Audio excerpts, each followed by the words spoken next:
and water began to seep through those cracks into the limestone below, carving out our cave walls. National Geographic says that it takes 100,000 years for a passage the size of my flashlight to form in this manner. So you can imagine just how long that would be going on for to give us these expansive passages we have today. There's one other thing that this action brought us, and that is our floor. If you look at the floor today, you will see that we are walking on glacial clay. Everywhere we go today, we'll be on this natural clay flooring, except for one spot. It was deposited in this area by the glaciers during the Ice Age. Not the movie, but the actual Ice Age. It was then carried down through the crack of the ceiling by the inland sea and packed down fairly tightly. It was then stomped down even tighter by 200 years of explorers, just like yourself, stomping all over it. You could tell So, it's a pretty good flooring today. It is, however, glacial clay, and it says as a natural clay floor, it will be very slippery if it gets wet. So please be very careful as you go through, and make sure that you're not stepping on any wet spots directly, because they could be slippery, and I hate for someone to fall and hurt themselves. And it won't be the first time. No, you're hardy, so you made it through. We're not going to go all the way that way, no. I want to go that way. There's one more thing I want to show you guys before we go through. If you look up, you're going to see these crystals all over the walls. There's writing. Yeah, those are signatures. Don't touch the signatures directly. I'm going to tell you about those in just a second. These crystals are calcite nodules. Early explorers saw these calcite nodules and thought that they were diamonds. They started chipping away at them and taking them to the local jeweler to ask how much money they had made. Those are not diamond. They're calcite, which is a salt that forms with calcium instead of sodium. Why they still give you a little bit of money? Well, maybe. I have no Diamond on idea. Mohs scale of hardness is a perfect 10. The Mohs scale of hardness measures the hardness of a mineral, and the harder a mineral is, the more it's worth. Diamond is what the scale is based on. It's the hardest mineral on Earth. Calcite is a 2.5. Wow. Which means it's about as hard as your fingernail. Can easily be scratched by your fingernails. It is worth just as much as a fingernail. Which is to say basically nothing. $5. Will you pay $5 for a fingernail? Tell me Girls- what free site you're place your Girls be most surprising, yes. Now, we're going to go ahead and go through the cave. We're going to move a little bit further in. As we go, you guys are going to see quite a few signatures. There are 250,000 signatures in our cave today. Hurry up. That's 250,000 signatures. Don't be late. There's chains everywhere. Yeah, that's to stop people from going there. Now, do you girls know who Jesse James is? She didn't quit the door. Yes, Jesse James. Yeah, he's my famous cousin. Missouri bank and train robber He's my cousin. in the 1870s. And he was the city councilor in St. Joe, Missouri. Yeah. Now, there are 8,000 caves in the This state of is Missouri cool. to date. We keep finding more and more every single year. There's a gun. Of those 8,000 caves, 23 are show caves like ours. And of those 23 show caves, 17 claim to have had Jesse James spend some time in them. Now, Jesse James was the FBI's first most wanted man. He was a very famous bank and train There's a robber. gun in there. Are we Yep. going down there? No, we're not going to go that direction. Okay, thank goodness. Now there's a gun in there. That's not real. It might be fake. You think they will keep a real gun? Hopefully. Yes, now Jesse James signed his name in our cave September 22nd of 1879.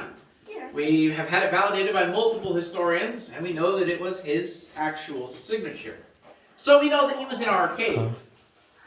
We don't know whether he stayed in this exact spot, but we think because of its relative proximity to the entrances to the cave, and the fact that you could fit 8 to 10 guys back there relatively comfortably, this is probably the best place for him to have hidden away from the law while he was here. See, he was already a famous outlaw when he joined our cave, or when he came into our cave. So we know he was on the run from the law while he was in Missouri. Wow. So cool. Oh my God. I'm doing a recording. We're not going in there, right? It's not a real gun. We're gonna walk That's in a some toy pretty straight gun. lines. In fact, if you don't see me go down a passageway, we're probably not going down the passageway. Oh, that's pretty cool. A tunnel. We are going to go through a sharp left turn here and into the narrowest part of our cave today. It is called the Lemon Squeeze. And at its narrowest point, it's only There's a 17 wire inches going across. right there. Now, I've never had anyone get stuck before, and I don't anticipate any issues today, but if either of you do have to get stuck, we have a very simple procedure in place. You said the person in front of you pull, and the person behind you push. If that doesn't work, I've got another tour coming through in a half an hour. We'll have them get a running start. Whoa. Wait, you can't climb that? Now, as we go through, Oh, this is awesome. as we go through the lemon squeeze here behind me, you guys are going to see a small wooden frame. And inside that frame is a signature that reads simply Clemens. That is Samuel Clemens or Mark Twain, the This is namesake of our cool. game. He would have signed his name in the early 1850s when he was 12 to 15 years old. It's right there in the middle. It's right. Yep. It's Mark Twain's signature. Keep your first one. It's narrow. I'm glad to be skinny. Anybody who's big won't be able to fit in here. Oh man, this is awesome. It's cool, but it feels good. Mark Twain signature, everybody. And here we have our alligator. Thankfully, there's not a live alligator inside our cave. However, you look at this large rock formation right in the middle of the floor here. It looks quite a bit like the head, back, and tail of an alligator. No, his mouth's up there. Ew, get your hand on his. Ew. Oh, it has a body shape like Huh, there's another tunnel right there. I personally prefer to call it my crocodile. Now I don't really rock that. Oh, Oh man, this is comfortable. Wow. I didn't imagine sitting on a rock could be Early comfortable. explorers thought that it was a good luck symbol, the alligator that is. They thought Wow. that if they pet the alligator on the way through the cave, they would have good luck getting them out. Wait, is that... Nope, no bones. thankfully. Huh. Like a snake right here. I'm surprised nobody tried to go down it.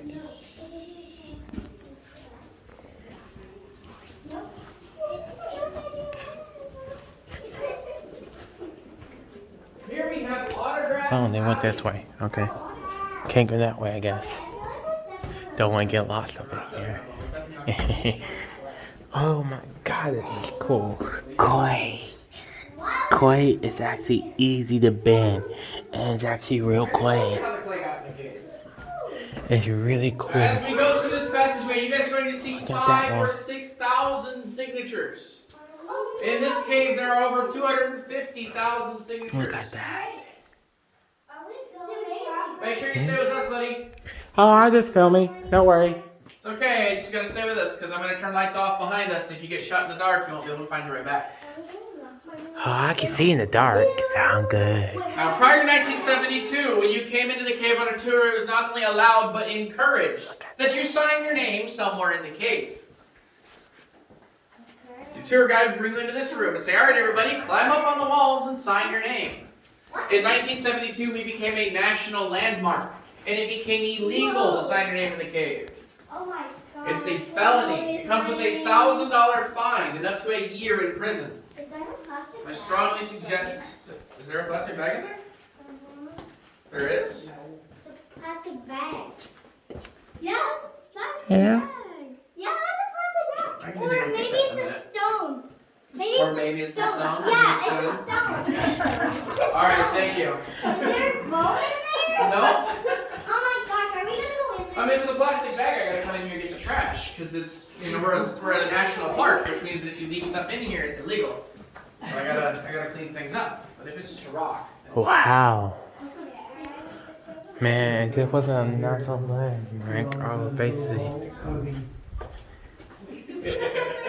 That's cool.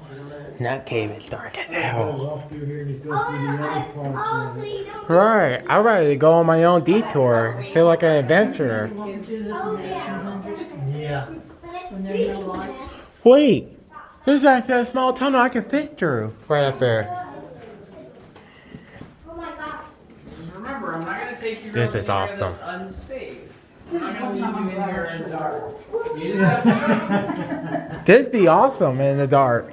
You gotta go through here. I just said I was getting my head on the dark waters, though. Oh, that looks like a secret door. Wow. Look at this. This looks like a bed right here. We just put a pillow right there to sleep. And another bed. Gee, dang. You could actually climb on top of this. Right there. Oh, besides that part. I did up there. I didn't. My head goes right underneath it. And here's the cave where they blocked it off. Alright, welcome everybody to Grand Avenue. This is the longest, tallest, and deepest passageway in Mark Twain Cave. From end to end, it's 1,000 feet. From floor to ceiling, it is 22 feet tall. And can anyone tell me how far underground we are right now?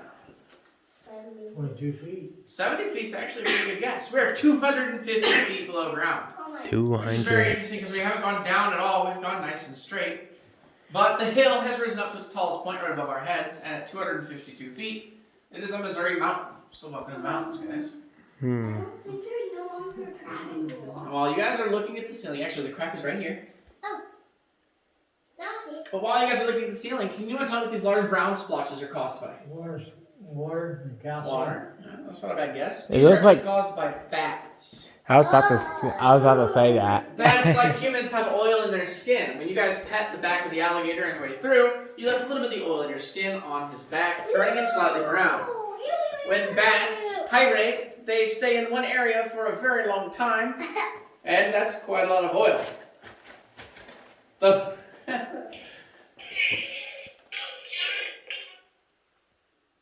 okay. Well, these are our emergency phones. There are 5 of them over the course of the tour, and if there's an emergency that I need to be aware of, they pop over and tell me. Usually. That was just someone telling us they were at the end of their tour. I'm not sure why it came through this radio. They used the emergency line instead of the normal one, so it's weird. Either way, it doesn't matter. Okay, why is there flash? Now, speaking of bats and bat oil, I'm going to tell you guys the story of 2 Hannibal natives that were once exploring our cave. However, they were in here exploring the cave long before we installed the electricity or had things like phones and cameras. So if you guys could just for a moment turn off your phone screens, cameras, anything like that, make sure that you're staying very still with your flashy